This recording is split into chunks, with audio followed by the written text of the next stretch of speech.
The lesson was valuable. Inquiries at the village of Florida divulged the fact that Colonel Harris, learning of my intended movement while my transportation was being collected, took time by the forelock and left Florida before I had started from Salt River.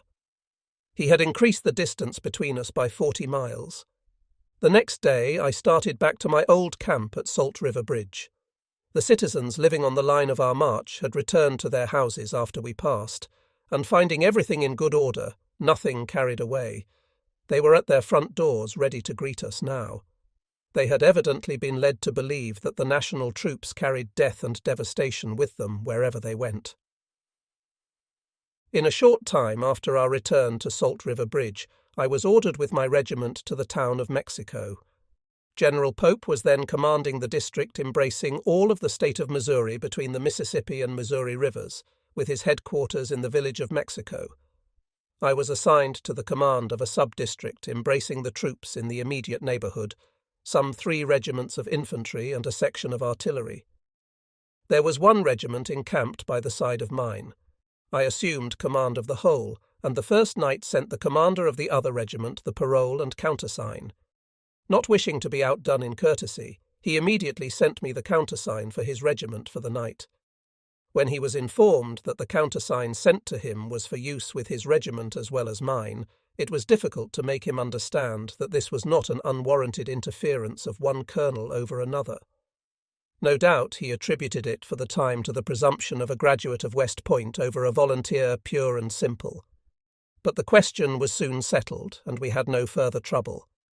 My arrival in Mexico had been preceded by that of 2 or 3 regiments in which proper discipline had not been maintained, and the men had been in the habit of visiting houses without invitation and helping themselves to food and drink, or demanding them from the occupants.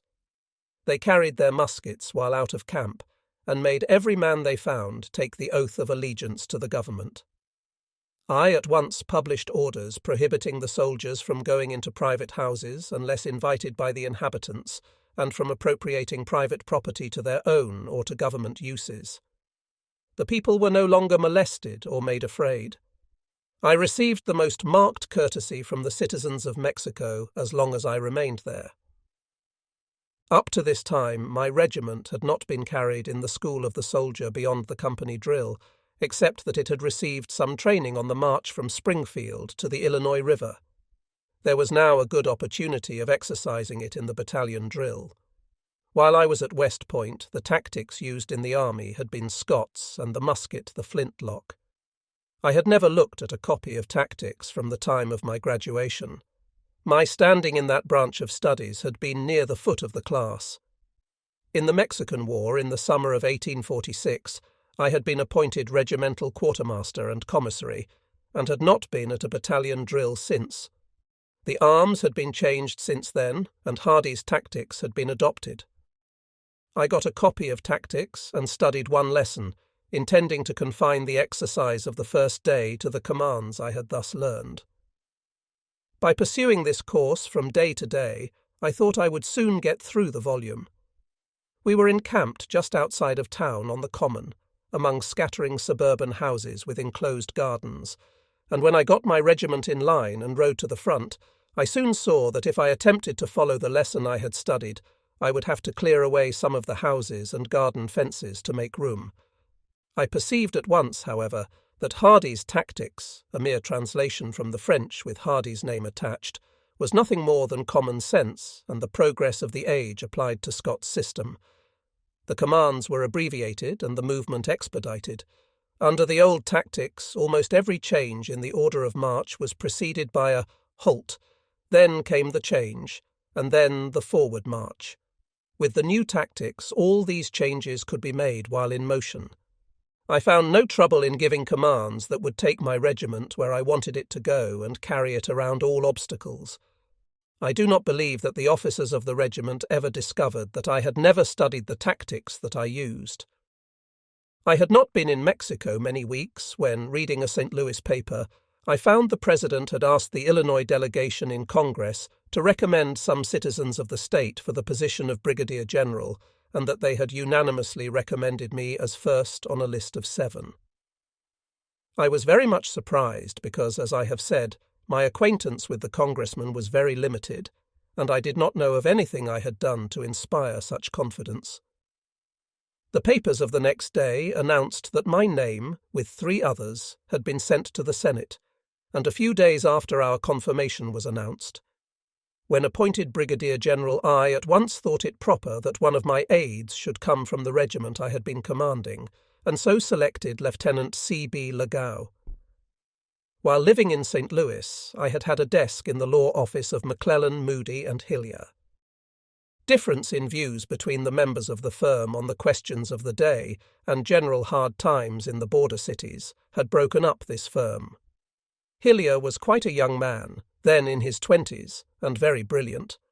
I asked him to accept a place on my staff. I also wanted to take one man from my new home, Galena. The canvass in the presidential campaign the fall before had brought out a young lawyer by the name of John A. Rawlins, who proved himself one of the ablest speakers in the state. He was also a candidate for elector on the Douglas ticket. When Sumter was fired upon and the integrity of the Union threatened, there was no man more ready to serve his country than he. I wrote at once asking him to accept the position of Assistant Adjutant General with the rank of Captain on my staff. He was about entering the service as major of a new regiment, then organizing in the northwestern part of the state, but he threw this up and accepted my offer. Neither Hillier nor Lagow proved to have any particular taste or special qualifications for the duties of the soldier, and the former resigned during the Vicksburg campaign. The latter I relieved after the Battle of Chattanooga.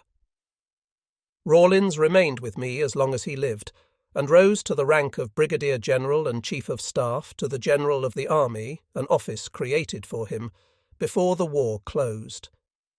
He was an able man, possessed of great firmness, and could say no so emphatically to a request which he thought should not be granted that the person he was addressing would understand at once that there was no use of pressing the matter. General Rawlins was a very useful officer in other ways than this. I became very much attached to him. Shortly after my promotion, I was ordered to Ironton, Missouri, to command a district in that part of the state, and took the 21st Illinois, my old regiment, with me. Several other regiments were ordered to the same destination about the same time. Ironton is on the Iron Mountain Railroad, about 70 miles south of St. Louis, and situated among hills rising almost to the dignity of mountains. When I reached there about the 8th of August, Colonel B. Gratz Brown, afterwards Governor of Missouri, and in 1872 vice-presidential candidate, was in command. Some of his troops were 90 days men, and their time had expired some time before. The men had no clothing but what they had volunteered in, and much of this was so worn that it would hardly stay on. General Hardee, the author of the tactics I did not study, was at Greenville some 25 miles further south, it was said, with 5,000 Confederate troops. Under these circumstances, Colonel Brown's command was very much demoralized. A squadron of cavalry could have ridden into the valley and captured the entire force. Brown himself was gladder to see me on that occasion than he ever has been since. I relieved him and sent all his men home within a day or two, to be mustered out of service. Within 10 days after reading Ironton, I was prepared to take the offensive against the enemy at Greenville. I sent a column east out of the valley we were in, with orders to swing around to the south and west and come into the Greenville Road 10 miles south of Ironton. Another column marched on the direct road and went into camp at the point designated for the 2 columns to meet. I was to ride out the next morning and take personal command of the movement. My experience against Harris in northern Missouri had inspired me with confidence, but when the evening train came in, it brought General B.M. Prentice with orders to take command of the district. His orders did not relieve me, but I knew that by law I was senior, and at that time even the President did not have the authority to assign a junior to command a senior of the same grade. I therefore gave General Prentice the situation of the troops and the general condition of affairs, and started for St. Louis the same day. The movement against the rebels at Greenville went no further. From St. Louis I was ordered to Jefferson City, the capital of the state, to take command. General Sterling Price of the Confederate Army was thought to be threatening the capital. Lexington, Chillicothe, and other comparatively large towns in the central part of Missouri. I found a good many troops in Jefferson City, but in the greatest confusion, and no one person knew where they all were. Colonel Mulligan, a gallant man, was in command, but he had not been educated as yet to his new profession and did not know how to maintain discipline. I found that volunteers had obtained permission from the department commander, or claimed they had to raise, some of them, regiments, some battalions, some companies, the officers to be commissioned according to the number of men they brought into the service. There were recruiting stations all over town, with notices, rudely lettered on boards over the doors, announcing the arm of service and length of time for which recruits at that station would be received. The law required all volunteers to serve for 3 years or the war. But in Jefferson City in August 1861, they were recruited for different periods and on different conditions. Some were enlisted for 6 months, some for a year, some without any condition as to where they were to serve. Others were not to be sent out of the state. The recruits were principally men from regiments stationed there and already in the service, bound for 3 years if the war lasted that long. The city was filled with Union fugitives who had been driven by guerrilla bands to take refuge with the national troops. They were in a deplorable condition and must have starved, but for the support the government gave them. They had generally made their escape with a team or two, sometimes a yoke of oxen with a mule or a horse in the lead. A little bedding besides their clothing and some food had been thrown into the wagon. All else of their worldly goods were abandoned and appropriated by their former neighbors. For the Union man in Missouri who stayed at home during the rebellion, if he was not immediately under the protection of the national troops, was at perpetual war with his neighbors. I stopped the recruiting service and disposed the troops about the outskirts of the city so as to guard all approaches. Order was soon restored. I had been at Jefferson City but a few days when I was directed from department headquarters to fit out an expedition to Lexington, Boonville, and Chillicothe, in order to take from the banks in those cities all the funds they had and send them to St. Louis. The Western Army had not yet been supplied with transportation. It became necessary, therefore, to press into the service teams belonging to sympathizers with the rebellion or to hire those of Union men. This afforded an opportunity of giving employment to such of the refugees within our lines as had teams suitable for our purposes. They accepted the service with alacrity. As fast as troops could be got off, they were moved west some 20 miles or more. In 7 or 8 days from my assuming command at Jefferson City, I had all the troops, except a small garrison, at an advanced position and expected to join them myself the next day. But my campaigns had not yet begun, for while seated at my office door, with nothing further to do until it was time to start for the front, I saw an officer of rank approaching, who proved to be Colonel Jefferson C. Davis. I had never met him before, but he introduced himself by handing me an order for him to proceed to Jefferson City and relieve me of the command. The orders directed that I should report at department headquarters at St. Louis without delay, to receive important special instructions. It was about an hour before the only regular train of the day would start. I, therefore, turned over to Colonel Davis my orders and hurriedly stated to him the progress that had been made to carry out the department instructions already described. I had at that time but one staff officer, doing myself all the detail work usually performed by an adjutant general. In an hour after being relieved from the command, I was on my way to St. Louis, leaving my single staff officer to follow the next day with our horses and baggage. The important special instructions, which I received the next day, assigned me to the command of the district of southeast Missouri, embracing all the territory south of St. Louis in Missouri, as well as all southern Illinois. At first, I was to take personal command of a combined expedition that had been ordered for the capture of Colonel Jeff. Thompson, a sort of independent or partisan commander who was disputing with us the possession of southeast Missouri. Troops had been ordered to move from Ironton to Cape Girardeau, 60 or 70 miles to the southeast, on the Mississippi River, while the forces at Cape Girardeau had been ordered to move to Jacksonville, 10 miles out towards Ironton, and troops at Cairo and Bird's Point, at the junction of the Ohio and Mississippi rivers, were to hold themselves in readiness to go down the Mississippi to Belmont, 18 miles below, to be moved west from there when an officer should come to command them. I was the officer who had been selected for this purpose. Cairo was to become my headquarters when the expedition terminated.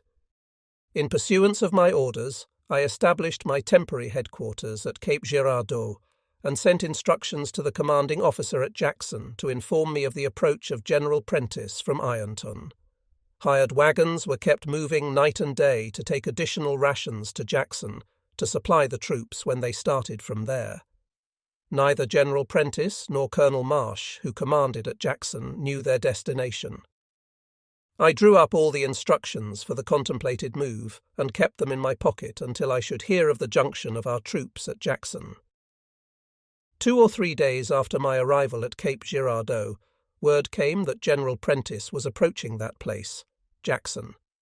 I started at once to meet him there and to give him his orders. As I turned the first corner of a street after starting, I saw a column of cavalry passing the next street in front of me. I turned and rode around the block the other way, so as to meet the head of the column.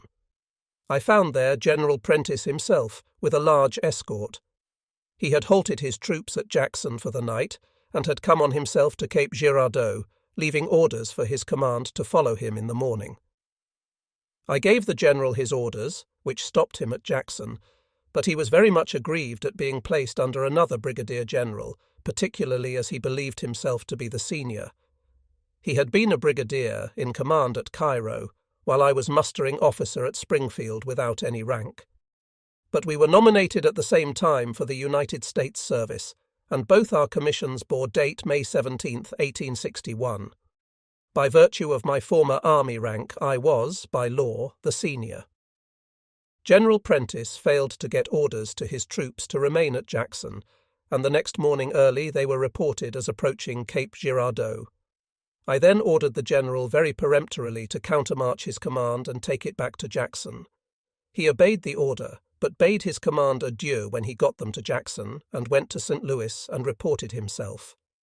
This broke up the expedition, but little harm was done, as Jeff. Thompson moved light and had no fixed place for even nominal headquarters. He was as much at home in Arkansas as he was in Missouri, and would keep out of the way of a superior force. Prentiss was sent to another part of the state. General Prentiss made a great mistake on the above occasion, one that he would not have committed later in the war. When I came to know him better, I regretted it much. In consequence of this occurrence, he was off duty in the field when the principal campaign at the West was going on, and his juniors received promotion while he was where none could be obtained. He would have been next to myself in rank in the district of southeast Missouri by virtue of his services in the Mexican War.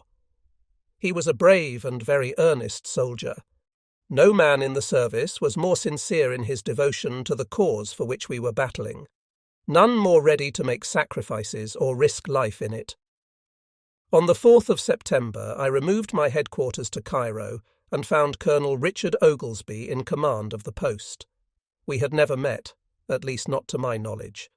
After my promotion, I had ordered my brigadier general's uniform from New York, but it had not yet arrived, so that I was in citizen's dress. The colonel had his office full of people, mostly from the neighboring states of Missouri and Kentucky, making complaints or asking favors. He evidently did not catch my name when I was presented, for on my taking a piece of paper from the table where he was seated and writing the order assuming command of the district of southeast Missouri, Colonel Richard J. Oglesby, to command the post at Bird's Point, and handing it to him, he put on an expression of surprise that looked a little as if he would like to have someone identify me. But he surrendered the office without question. The day after I assumed command at Cairo, a man came to me who said he was a scout of General Fremont. He reported that he had just come from Columbus, a point on the Mississippi 20 miles below on the Kentucky side, and that troops had started from there, or were about to start, to seize Paducah at the mouth of the Tennessee. There was no time for delay. I reported by telegraph to the department commander the information I had received, and added that I was taking steps to get off that night to be in advance of the enemy in securing that important point. There was a large number of steamers lying at Cairo, and a good many boatmen were staying in the town. It was the work of only a few hours to get the boats manned, with coal aboard and steam up. Troops were also designated to go aboard. The distance from Cairo to Paducah is about 45 miles. I did not wish to get there before daylight of the 6th, and directed therefore that the boats should lie at anchor out in the stream until the time to start. Not having received an answer to my first dispatch, I again telegraphed to department headquarters that I should start for Paducah that night unless I received further orders. Hearing nothing, we started before midnight and arrived early the following morning, anticipating the enemy by probably not over 6 or 8 hours. It proved very fortunate that the expedition against Jeff. Thompson had been broken up. Had it not been, the enemy would have seized Paducah and fortified it, to our very great annoyance. When the national troops entered the town, the citizens were taken by surprise. I never after saw such consternation depicted on the faces of the people. Men, women, and children came out of their doors looking pale and frightened at the presence of the invader. They were expecting rebel troops that day. In fact, nearly 4,000 men from Columbus were at that time within 10 or 15 miles of Paducah on their way to occupy the place. I had but 2 regiments and 1 battery with me, but the enemy did not know this and returned to Columbus. I stationed my troops at the best points to guard the roads leading into the city, left gunboats to guard the river fronts, and by noon was ready to start on my return to Cairo. Before leaving, however, I addressed a short printed proclamation to the citizens of Paducah, assuring them of our peaceful intentions, that we had come among them to protect them against the enemies of our country, and that all who chose could continue their usual avocations with assurance of the protection of the government. This was evidently a relief to them, but the majority would have much preferred the presence of the other army. I reinforced Paducah rapidly from the troops at Cape Girardeau, and a day or 2 later General C.F. Smith, a most accomplished soldier, reported at Cairo and was assigned to the command of the post at the mouth of the Tennessee. In a short time it was well fortified, and a detachment was sent to occupy Smithland at the mouth of the Cumberland. The state government of Kentucky at that time was rebel in sentiment, but wanted to preserve an armed neutrality between the North and the South, and the governor really seemed to think the state had a perfect right to maintain a neutral position.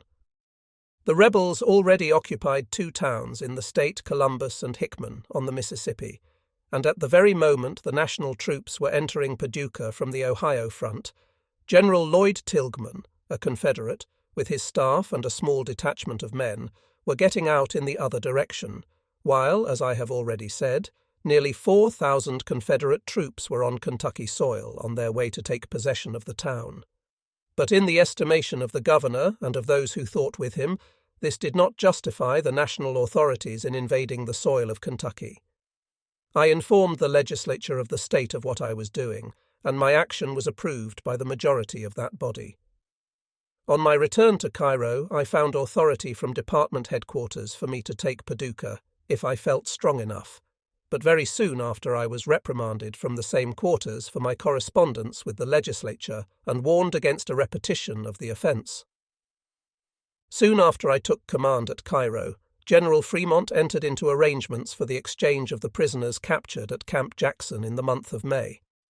I received orders to pass them through my lines to Columbus as they presented themselves with proper credentials. Quite a number of these prisoners I had been personally acquainted with before the war.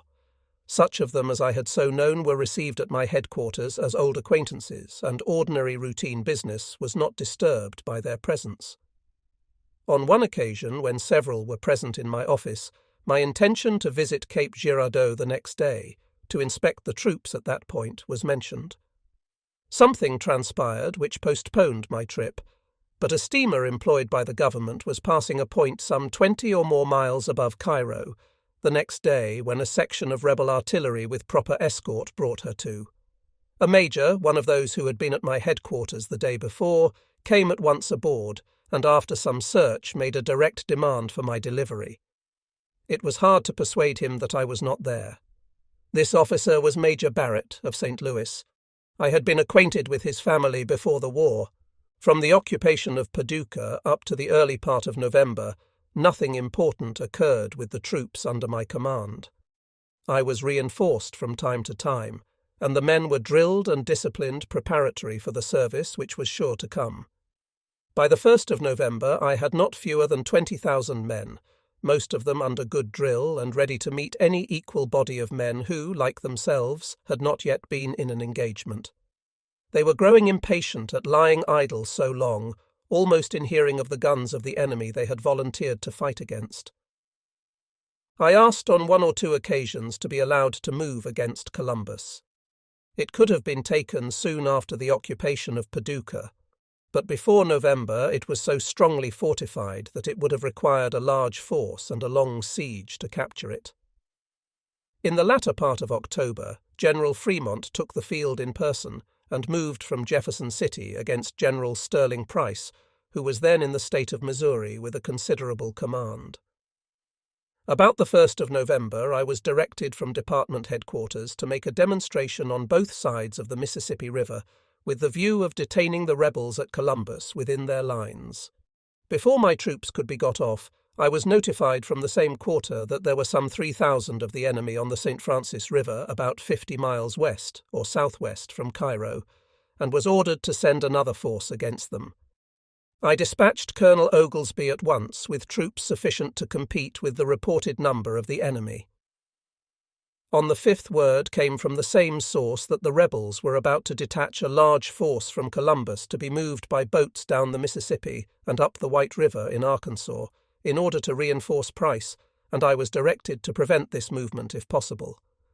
I accordingly sent a regiment from Bird's Point under Colonel W. H. L. Wallace to overtake and reinforce Oglesby, with orders to march to New Madrid, a point some distance below Columbus, on the Missouri side.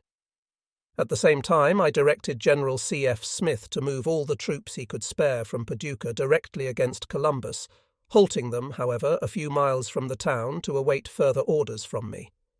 Then I gathered up all the troops at Cairo and Fort Holt, except suitable guards, and moved them down the river on steamers convoyed by 2 gunboats, accompanying them myself. My force consisted of a little over 3,000 men, and embraced 5 regiments of infantry, 2 guns, and 2 companies of cavalry. We dropped down the river on the 6th to within about 6 miles of Columbus, debarked a few men on the Kentucky side, and established pickets to connect with the troops from Paducah.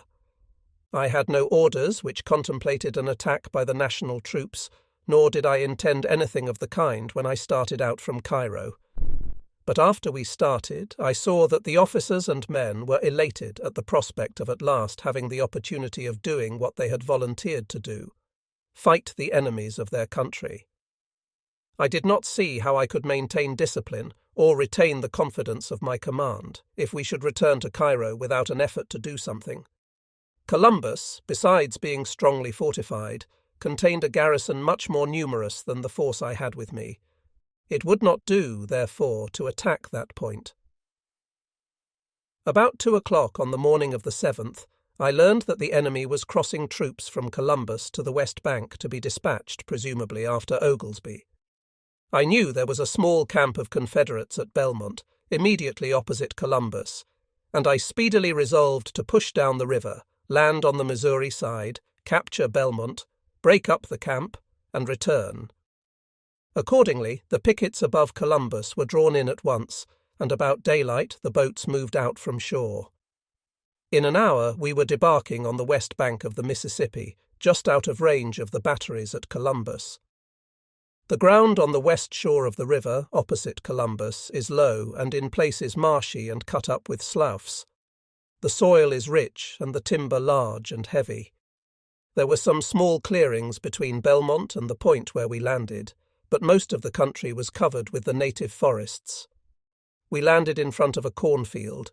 When the debarkation commenced, I took a regiment down the river to post it as a guard against surprise. At that time I had no staff officer who could be trusted with that duty. In the woods, at a short distance below the clearing, I found a depression, dry at the time, but which at high water became a slough or bayou.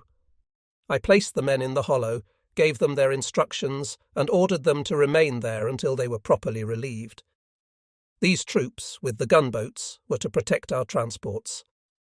Up to this time, the enemy had evidently failed to divine our intentions. From Columbus, they could, of course, see our gunboats and transports loaded with troops. But the force from Paducah was threatening them from the land side, and it was hardly to be expected that if Columbus was our object, we would separate our troops by a wide river. They doubtless thought we meant to draw a large force from the east bank, then embark ourselves, land on the east bank, and make a sudden assault on Columbus before their divided command could be united. About 8 o'clock we started from the point of debarkation, marching by the flank. After moving in this way for a mile or a mile and a half, I halted where there was marshy ground covered with a heavy growth of timber in our front, and deployed a large part of my force as skirmishers. By this time the enemy discovered that we were moving upon Belmont and sent out troops to meet us. Soon after we had started in line, his skirmishers were encountered and fighting commenced. This continued, growing fiercer and fiercer, for about 4 hours, the enemy being forced back gradually until he was driven into his camp. Early in this engagement my horse was shot under me, but I got another from one of my staff and kept well up with the advance until the river was reached. The officers and men engaged at Belmont were then under fire for the first time. Veterans could not have behaved better than they did up to the moment of reaching the rebel camp. At this point they became demoralized from their victory and failed to reap its full reward. The enemy had been followed so closely that when he reached the clear ground on which his camp was pitched, he beat a hasty retreat over the river bank, which protected him from our shots and from view. This precipitate retreat at the last moment enabled the national forces to pick their way without hindrance through the abatis, the only artificial defence the enemy had. The moment the camp was reached, our men laid down their arms and commenced rummaging the tents to pick up trophies. Some of the higher officers were little better than the privates.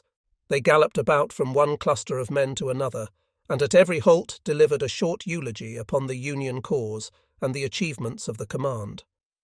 All this time the troops we had been engaged with for 4 hours lay crouched under cover of the river bank, ready to come up and surrender if summoned to do so. But finding that they were not pursued, they worked their way up the river and came up on the bank between us and our transports. I saw at the same time 2 steamers coming from the Columbus side towards the west shore, above us, black or grey, with soldiers from boiler deck to roof. Some of my men were engaged in firing from captured guns at empty steamers down the river, out of range, cheering at every shot. I tried to get them to turn their guns upon the loaded steamers above, and not so far away. My efforts were in vain. At last I directed my staff officers to set fire to the camps. This drew the fire of the enemy's guns located on the heights of Columbus. They had abstained from firing before, probably because they were afraid of hitting their own men, or they may have supposed, until the camp was on fire, that it was still in the possession of their friends. About this time, too, the men we had driven over the bank were seen in line up the river between us and our transports. The alarm, "Surrounded," was given. The guns of the enemy and the report of being surrounded brought officers and men completely under control. At first, some of the officers seemed to think that to be surrounded was to be placed in a hopeless position, where there was nothing to do but surrender. But when I announced that we had cut our way in and could cut our way out just as well, it seemed a new revelation to officers and soldiers. They formed line rapidly, and we started back to our boats, with the men deployed as skirmishers as they had been on entering camp. The enemy was soon encountered, but his resistance this time was feeble. Again the Confederates sought shelter under the river banks. We could not stop, however, to pick them up, because the troops we had seen crossing the river had debarked by this time and were nearer our transports than we were. It would be prudent to get them behind us, but we were not again molested on our way to the boats. From the beginning of the fighting, our wounded had been carried to the houses at the rear, near the place of debarkation. I now set the troops to bringing their wounded to the boats. After this had gone on for some little time, I rode down the road, without even a staff officer, to visit the guard I had stationed over the approach to our transports. I knew the enemy had crossed over from Columbus in considerable numbers and might be expected to attack us as we were embarking. This guard would be encountered first, and as they were in a natural entrenchment, would be able to hold the enemy for a considerable time. My surprise was great to find there was not a single man in the trench. Riding back to the boat, I found the officer who had commanded the guard and learned that he had withdrawn his force when the main body fell back. At first I ordered the guard to return, but finding that it would take some time to get the men together and march them back to their position, I countermanded the order. Then, fearing that the enemy we had seen crossing the river below might be coming upon us unawares, I rode out in the field to our front, still entirely alone, to observe whether the enemy was passing. The field was grown up with corn so tall and thick as to cut off the view of even a person on horseback, except directly along the rows.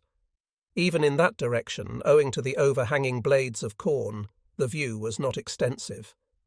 I had not gone more than a few hundred yards when I saw a body of troops marching past me not 50 yards away. I looked at them for a moment, and then turned my horse towards the river and started back, first in a walk, and when I thought myself concealed from the view of the enemy, as fast as my horse could carry me. When at the river bank, I still had to ride a few hundred yards to the point where the nearest transport lay. The cornfield in front of our transports terminated at the edge of a dense forest. Before I got back, the enemy had entered this forest and had opened a brisk fire upon the boats. Our men, with the exception of details that had gone to the front after the wounded, were now either aboard the transports or very near them. Those who were not aboard soon got there, and the boats pushed off. I was the only man of the National Army between the rebels and our transports. The captain of a boat that had just pushed out but had not started recognized me and ordered the engineer not to start the engine. He then had a plank run out for me. My horse seemed to take in the situation. There was no path down the bank, and everyone acquainted with the Mississippi River knows that its banks, in a natural state, do not vary at any great angle from the perpendicular. My horse put his forefeet over the bank without hesitation or urging, and with his hind feet well under him, slid down the bank and trotted aboard the boat, 12 or 15 feet away, over a single gang plank. I dismounted and went at once to the upper deck. The Mississippi River was low on the 7th of November, 1861, so that the banks were higher than the heads of men standing on the upper decks of the steamers. The rebels were some distance back from the river, so that their fire was high and did us but little harm. Our smokestack was riddled with bullets, but there were only 3 men wounded on the boats, 2 of whom were soldiers.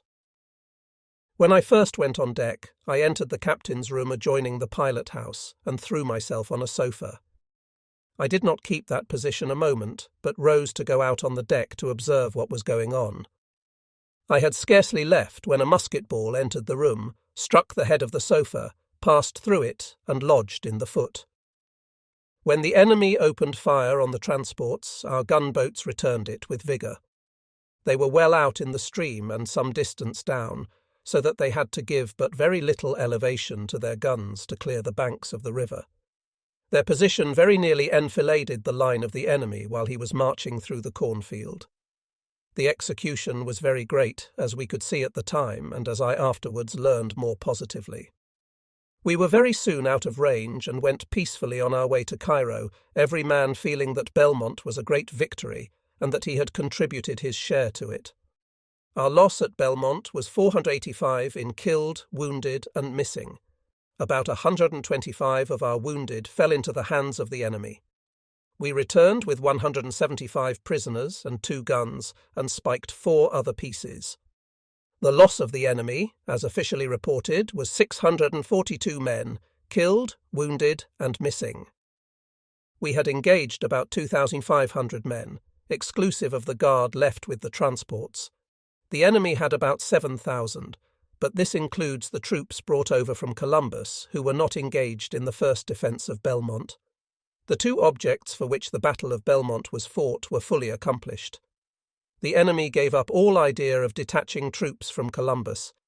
His losses were very heavy for that period of the war. Columbus was beset by people looking for their wounded or dead kin to take them home for medical treatment or burial. I learned later, when I had moved further south, that Belmont had caused more mourning than almost any other battle up to that time. The national troops acquired a confidence in themselves at Belmont that did not desert them through the war. The day after the battle, I met some officers from General Polk's command, arranged for permission to bury our dead at Belmont, and also commenced negotiations for the exchange of prisoners. When our men went to bury their dead, before they were allowed to land, they were conducted below the point where the enemy had engaged our transports. Some of the officers expressed a desire to see the field, but the request was refused with the statement that we had no dead there. While on the truce boat, I mentioned to an officer, whom I had known both at West Point and in the Mexican War, that I was in the cornfield near their troops when they passed, that I had been on horseback and had worn a soldier's overcoat at the time. This officer was on General Polk's staff. He said both he and the general had seen me, and that Polk had said to his men, "There is a Yankee. You may try your marksmanship on him if you wish." But nobody fired at me. Belmont was severely criticized in the North as a wholly unnecessary battle, barren of results, or the possibility of them from the beginning. If it had not been fought, Colonel Oglesby would probably have been captured or destroyed with his 3,000 men. Then I should have been culpable indeed. While at Cairo, I had frequent opportunities of meeting the rebel officers of the Columbus garrison. They seemed to be very fond of coming up on steamers under flags of truce. On 2 or 3 occasions I went down in like manner. When one of their boats was seen coming up carrying a white flag, a gun would be fired from the lower battery at Fort Holt, throwing a shot across the bow as a signal to come no farther. I would then take a steamer and, with my staff and occasionally a few other officers, go down to receive the party. There were several officers among them whom I had known before, both at West Point and in Mexico. Seeing these officers who had been educated for the profession of arms, both at school and in actual war, which is a far more efficient training, impressed me with the great advantage the South possessed over the North at the beginning of the rebellion. They had from 30 to 40% of the educated soldiers of the nation. They had no standing army, and consequently these trained soldiers had to find employment with the troops from their own states. In this way, what there was of military education and training was distributed throughout their whole army. The whole loaf was leavened. The North had a great number of educated and trained soldiers, but the bulk of them were still in the army and were retained, generally with their old commands and rank, until the war had lasted many months. In the Army of the Potomac there was what was known as the Regular Brigade, in which, from the commanding officer down to the youngest second lieutenant, everyone was educated to his profession. So, too, with many of the batteries. All the officers, generally 4 in number to each, were men educated for their profession. Some of these went into battle at the beginning under division commanders who were entirely without military training. This state of affairs gave me an idea which I expressed while at Cairo, that the government ought to disband the regular army, with the exception of the Staff Corps, and notify the disbanded officers that they would receive no compensation while the war lasted except as volunteers. The register should be kept up, but the names of all officers who were not in the volunteer service at the close should be stricken from it. On the 9th of November, 2 days after the Battle of Belmont, Major General H.W. Halleck superseded General Fremont in command of the Department of the Missouri. The limits of his command took in Arkansas and West Kentucky east to the Cumberland River. From the Battle of Belmont until early in February 1862, the troops under my command did little except prepare for the long struggle which proved to be before them. The enemy at this time occupied a line running from the Mississippi River at Columbus to Bowling Green and Mill Springs, Kentucky. Each of these positions was strongly fortified, as were also points on the Tennessee and Cumberland rivers near the Tennessee state line. The works on the Tennessee were called Fort Hyman and Fort Henry, and that on the Cumberland was Fort Donelson. At these points, the two rivers approached within 11 miles of each other. The lines of rifle pits at each place extended back from the water at least 2 miles, so that the garrisons were in reality only 7 miles apart. These positions were of immense importance to the enemy, and of course correspondingly important for us to possess ourselves of. With Fort Henry in our hands, we had a navigable stream open to us up to Muscle Shoals in Alabama. The Memphis and Charleston Railroad strikes the Tennessee at Eastport, Mississippi, and follows close to the banks of the river up to the shoals. This road, of vast importance to the enemy, would cease to be of use to them for through traffic the moment Fort Henry became ours. Fort Donelson was the gate to Nashville, a place of great military and political importance, and to a rich country extending far east in Kentucky. These 2 points in our possession, the enemy would necessarily be thrown back to the Memphis and Charleston road, or to the boundary of the Cotton States, and, as before stated, that road would be lost to them for through communication. The designation of my command had been changed after Halleck's arrival, from the district of southeast Missouri to the district of Cairo, and the small district commanded by General C.F. Smith, embracing the mouths of the Tennessee and Cumberland rivers, had been added to my jurisdiction. Early in January 1862, I was directed by General McClellan, through my department commander, to make a reconnaissance in favor of Brigadier General Don Carlos Buell, who commanded the Department of the Ohio, with headquarters at Louisville, and who was confronting General S.B. Buckner with a larger Confederate force at Bowling Green. It was supposed that Buell was about to make some move against the enemy, and my demonstration was intended to prevent the sending of troops from Columbus, Fort Henry, or Donelson to Buckner. I at once ordered General Smith to send a force up the west bank of the Tennessee to threaten Forts Hyman and Henry. McClernand, at the same time, with a force of 6,000 men, was sent out into West Kentucky, threatening Columbus with one column and the Tennessee River with another. I went with McClernand's command. The weather was very bad. Snow and rain fell. The roads, never good in that section, were intolerable. We were out more than a week splashing through the mud, snow and rain, the men suffering very much. The object of the expedition was accomplished. The enemy did not send reinforcements to Bowling Green, and General George H. Thomas fought and won the Battle of Mill Springs before we returned. As a result of this expedition, General Smith reported that he thought it practicable to capture Fort Hyman. This fort stood on high ground, completely commanding Fort Henry on the opposite side of the river, and its possession by us, with the aid of our gunboats, would ensure the capture of Fort Henry. This report of Smith's confirmed views I had previously held, that the true line of operations for us was up the Tennessee and Cumberland rivers. With us there, the enemy would be compelled to fall back on the east and west entirely out of the state of Kentucky. On the 6th of January, before receiving orders for this expedition, I had asked permission of the general commanding the department to go to see him at St. Louis. My object was to lay this plan of campaign before him. Now that my views had been confirmed by so able a general as Smith, I renewed my request to go to St. Louis on what I deemed important military business. The leave was granted, but not graciously. I had known General Halleck but very slightly in the old army, not having met him either at West Point or during the Mexican War. I was received with so little cordiality that I perhaps stated the object of my visit with less clearness than I might have done, and I had not uttered many sentences before I was cut short, as if my plan was preposterous. I returned to Cairo very much crestfallen. Flag Officer Foote commanded the little fleet of gunboats then in the neighbourhood of Cairo and, though in another branch of the service, was subject to the command of General Halleck. He and I consulted freely upon military matters, and he agreed with me perfectly as to the feasibility of the campaign up the Tennessee.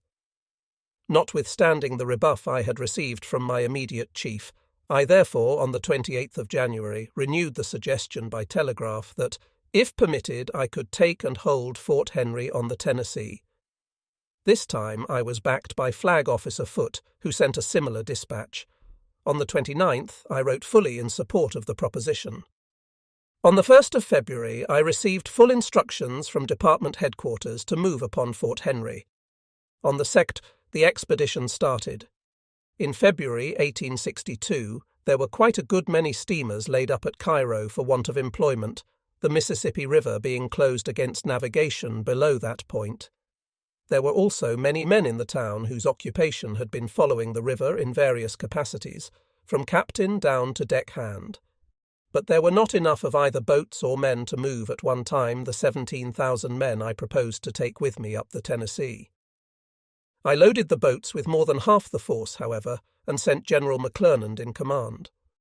I followed with one of the later boats and found McClernand had stopped very properly 9 miles below Fort Henry. 7 gunboats under Flag Officer Foote had accompanied the advance. The transports we had with us had to return to Paducah to bring up a division from there, with General C. F. Smith in command. Before sending the boats back, I wanted to get the troops as near to the enemy as I could without coming within range of their guns.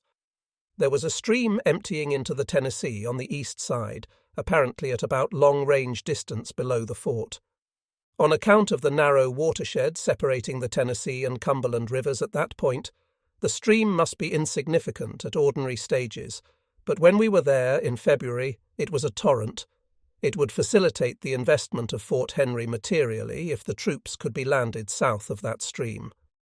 To test whether this could be done, I boarded the gunboat Essex and requested Captain W. M. Porter, commanding it, to approach the fort to draw its fire. After we had gone some distance past the mouth of the stream, we drew the fire of the fort, which fell much short of us. In consequence, I had made up my mind to return and bring the troops to the upper side of the creek, when the enemy opened upon us with a rifled gun that sent shot far beyond us and beyond the stream. One shot passed very near where Captain Porter and I were standing, struck the deck near the stern, penetrated and passed through the cabin and so out into the river. We immediately turned back, and the troops were debarked below the mouth of the creek. When the landing was completed, I returned with the transports to Paducah to hasten up the balance of the troops. I got back on the 5th with the advance, the remainder following as rapidly as the steamers could carry them. At 10 o'clock at night on the 5th, the whole command was not yet up. Being anxious to commence operations as soon as possible before the enemy could reinforce heavily, I issued my orders for an advance at 11 a.m. on the 6th. I felt sure that all the troops would be up by that time. Fort Henry occupies a bend in the river, which gave the guns in the water battery a direct fire down the stream. The camp outside the fort was entrenched with rifle pits and outworks 2 miles back on the road to Donelson and Dover. The garrison of the fort and camp was about 2,800, with strong reinforcements from Donelson halted some miles out. There were 17 heavy guns in the fort. The river was very high, the banks being overflowed except where the bluffs come to the water's edge. A portion of the ground on which Fort Henry stood was 2 feet deep in water. Below, the water extended into the woods several hundred yards back from the bank on the east side. On the west bank, Fort Hyman stood on high ground, completely commanding Fort Henry. The distance from Fort Henry to Donelson is but 11 miles. The 2 positions were so important to the enemy, as he saw his interest, that it was natural to suppose that reinforcements would come from every quarter from which they could be got. Prompt action on our part was imperative. The plan was for the troops and gunboats to start at the same moment. The troops were to invest the garrison and the gunboats to attack the fort at close quarters.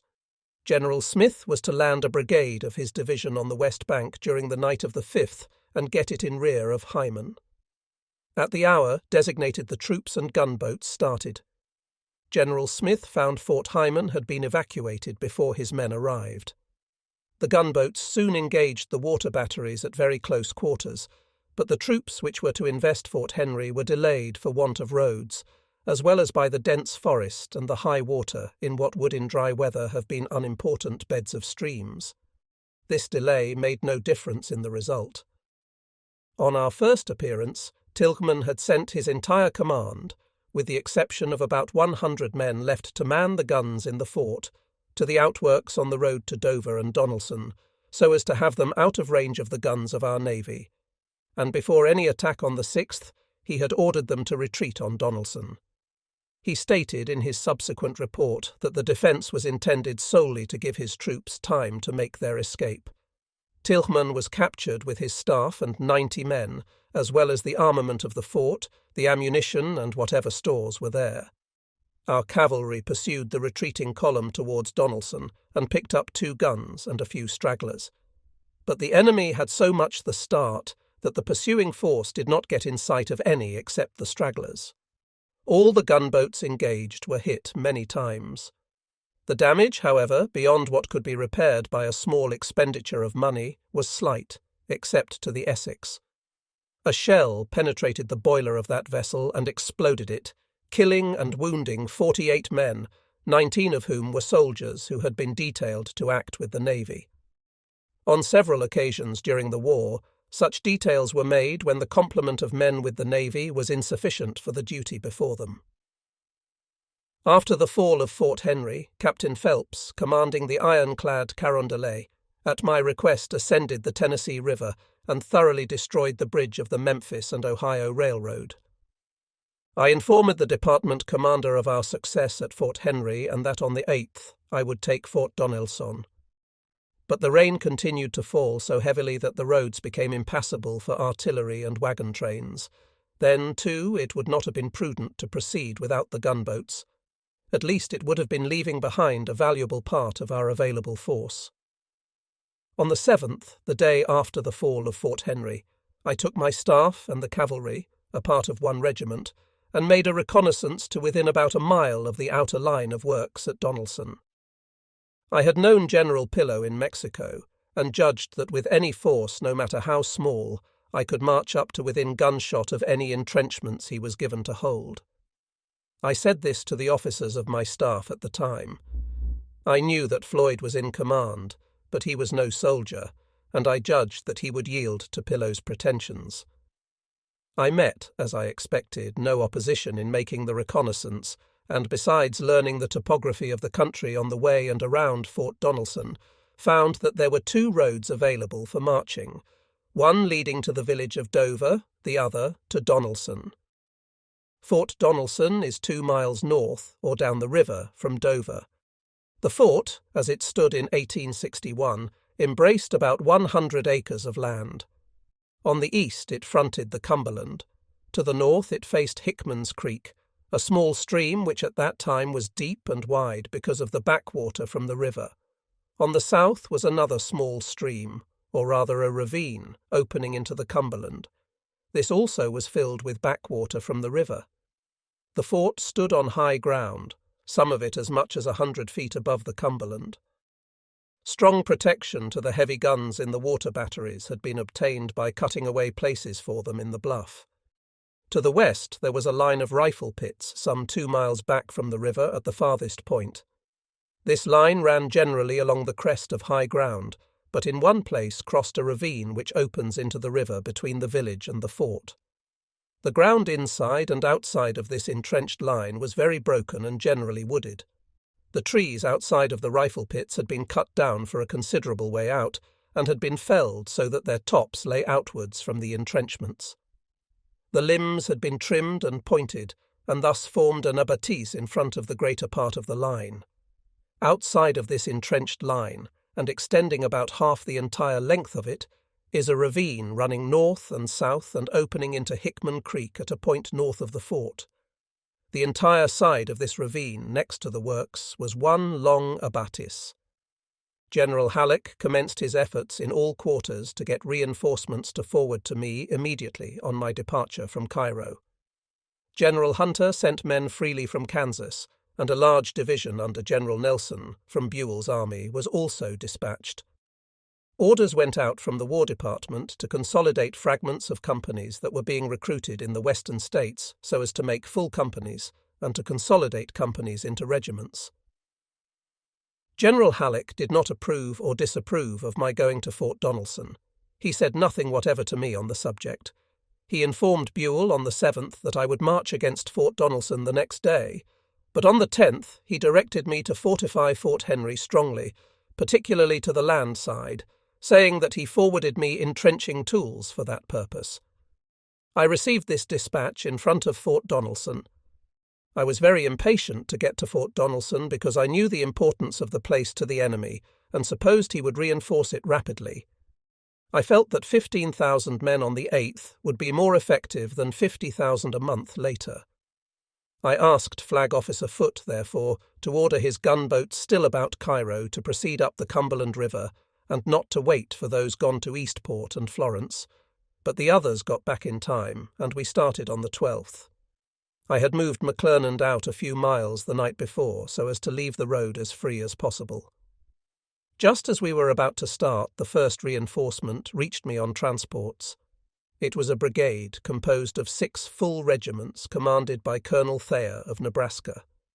As the gunboats were going around to Donelson by the Tennessee, Ohio, and Cumberland rivers, I directed Thayer to turn about and go under their convoy. I started from Fort Henry with 15,000 men, including 8 batteries and part of a regiment of cavalry, and meeting with no obstruction to detain us, the advance arrived in front of the enemy by noon. That afternoon and the next day were spent in taking up ground to make the investment as complete as possible. General Smith had been directed to leave a portion of his division behind to guard Forts Henry and Hyman. He left General Lew. Wallace with 2,500 men. With the remainder of his division he occupied our left, extending to Hickman Creek. McClernand was on the right and covered the roads running south and southwest from Dover. His right extended to the backwater up the ravine opening into the Cumberland south of the village. The troops were not entrenched, but the nature of the ground was such that they were just as well protected from the fire of the enemy as if rifle pits had been thrown up. Our line was generally along the crest of ridges. The artillery was protected by being sunk in the ground. The men who were not serving the guns were perfectly covered from fire on taking position a little back from the crest.